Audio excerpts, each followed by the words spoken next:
बार ऐसा हुआ, पंगत चल रही थी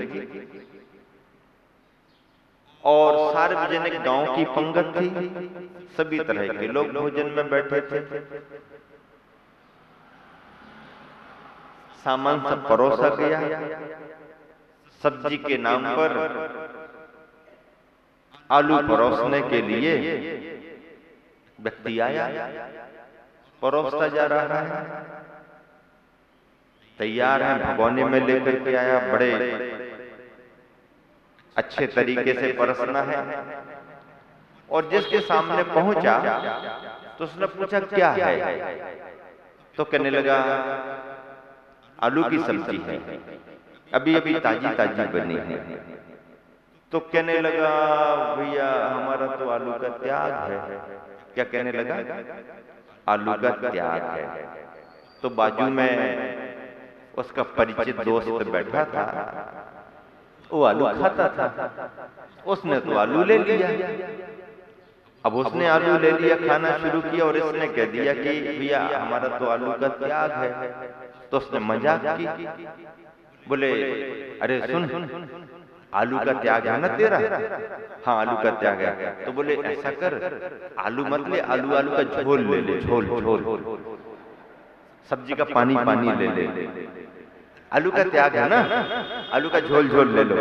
कौन देख रहा, आलू का झोल ले लो। अब वो चुपचाप सा रह गया, बोले हाँ आलू का ही तो त्याग है ना, आलू का त्याग किया, आलू का झोल का तो त्याग नहीं है ना। बोले नहीं, झोल का तो त्याग नहीं किया हमने, तो रास्ता निकल गया ना। झोल का त्याग किया हो तो बात अलग है, आलू का त्याग किया ना हमने, हाँ आलू का त्याग। तो चल ऐसा करना, झोल झोल ले लो। तो ठीक है, बोले ठीक है, आलू मत देना, आलू का त्याग है, उसका झोल झोल दे दो। उसने अपना दोना आगे बढ़ा दिया और उसने भी आलूओं को एक तरफ करके झोल झोल उसके दोने में डालना शुरू किया। अब वो चम्मच से उसने आलूओं को अंदर तो कर लिया ताकि पानी पानी बाहर आ जाए, लेकिन ऐसा करने के बाद भी चम्मचों में से निकल करके कुछ आलू तैर तैर करके उसके झोल के साथ आने लगे, गिरने लगे उसके दोने में। तो जैसे गिरने को हुए तो उसने चम्मच से अंदर कर दिया।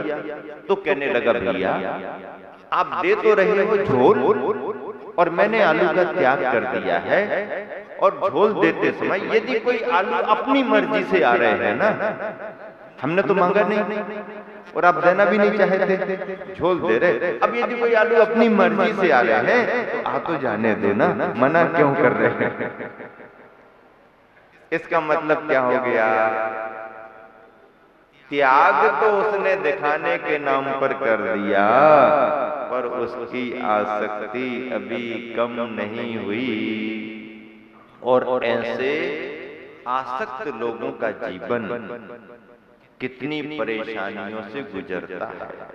ये तो छोटा सा संदर्भ है जिसे हम और आप हंसी में लेकर के छोड़ भी सकते हैं, लेकिन जीवन की सच्चाई ये है कि व्यक्ति जब मोह माया के परिणामों में आसक्त होता है, आरंभ और परिग्रह में उलझता है, तो निकलने को, सुलझने को इससे कोई रास्ता ही नहीं मिलता और जीवन उस मक्खी की तरह हो जाता है कि मक्खी गुड़ में गड़ी रहे, पंख रहे लिपटाए, हाथ मले और सिर धुले, कुछ होता नहीं, लालच बुरी बलाए।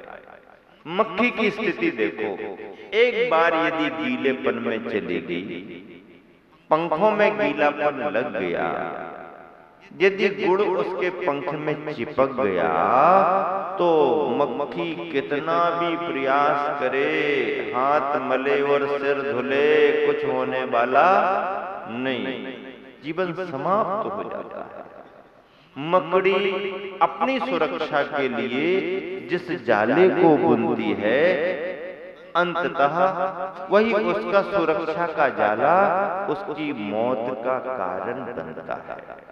जिस आरंभ और परिग्रह को अज्ञानता में आसक्ति, तीव्र आसक्ति के भाव से इस जीव ने जोड़ जोड़ करके रखा है, यदि दान का परिणाम नहीं आया, स्वयं उसके उपयोग का परिणाम नहीं आया, परिवार समाज के हित के लिए उसने नहीं लगाया, जनहित में उसने कुछ नहीं लगाया, तो उसकी जोड़ी गई माया अंततः उसी के लिए परेशानी कष्ट का कारण बनती है। और ऐसी मोह माया ममता जल्दी छूटती नहीं है इस प्राणी से। इसलिए कवि और भजनकार भी संसारी प्राणी की चित्रता विचित्रता का वर्णन करते हैं।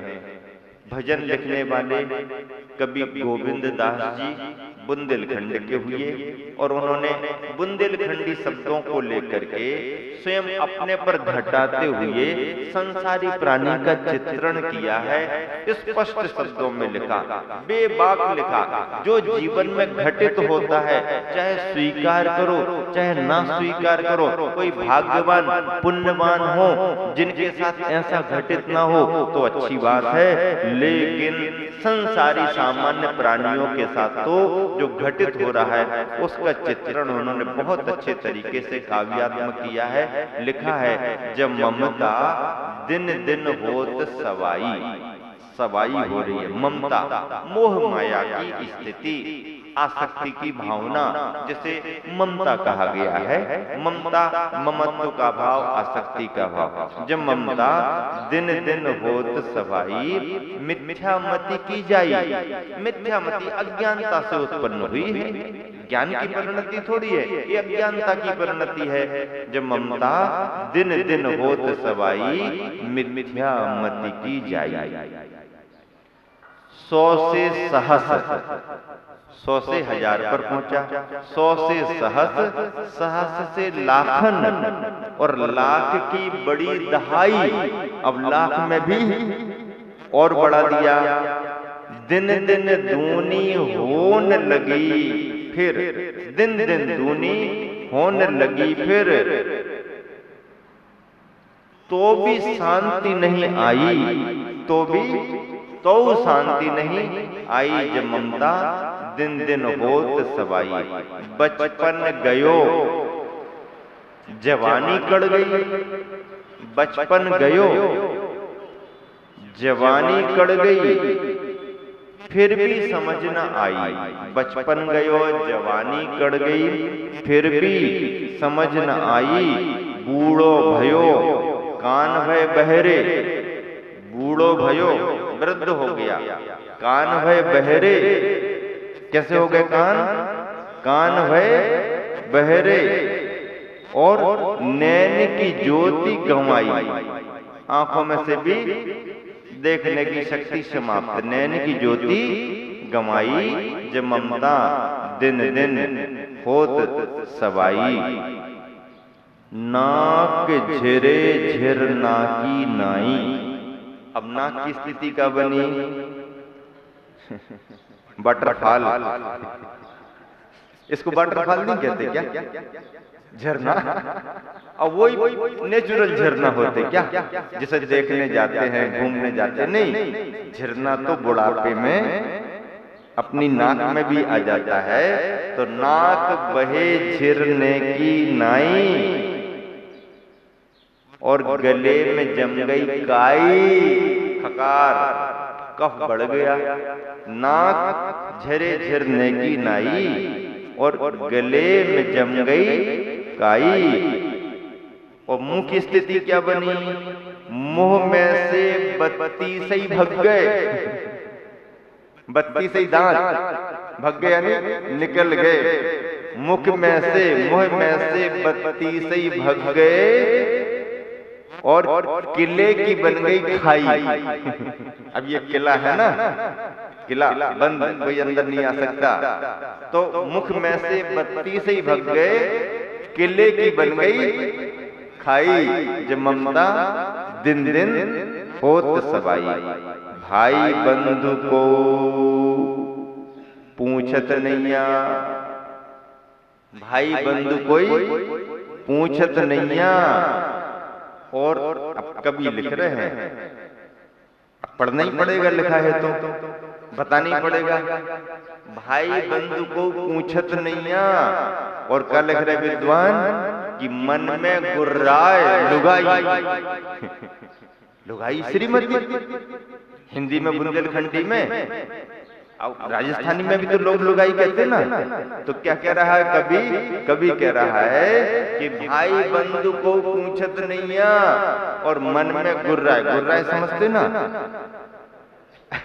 गुर्राए शब्द बहुत अलग है। मन में गुर्राए लुगाई और इनके मारे जी उकतागो, इन्हें मौत नहीं आई।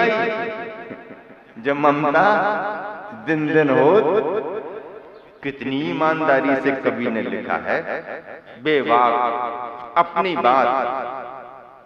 जीवन में जो घटित हो रही है, मैंने पहले कह दिया सबके साथ घटित हो रही, ऐसा नहीं है, लेकिन संसार में अज्ञानता में यही परिणाम बनते हैं। धर्म का भाव हो तो कोई सेवा करने का भाव करता है, पुण्य का योग तो सहयोग अच्छे बन जाते हैं, पुण्य का योग तो संयोग भी ठीक रहते हैं। लेकिन जरा अशुभ कर्म आ जाए और अज्ञानता हो, केवल स्वार्थ भरी दृष्टि ही हो, तो यही परिणतियां बनती हैं। एक से एक उदाहरण अखबारों में पढ़ने को मिलते हैं। स्पष्ट रूप से पढ़ करके ऐसा लगता, ऐसा भी हो सकता क्या? हो रहा है तभी तो लिखा जा रहा है।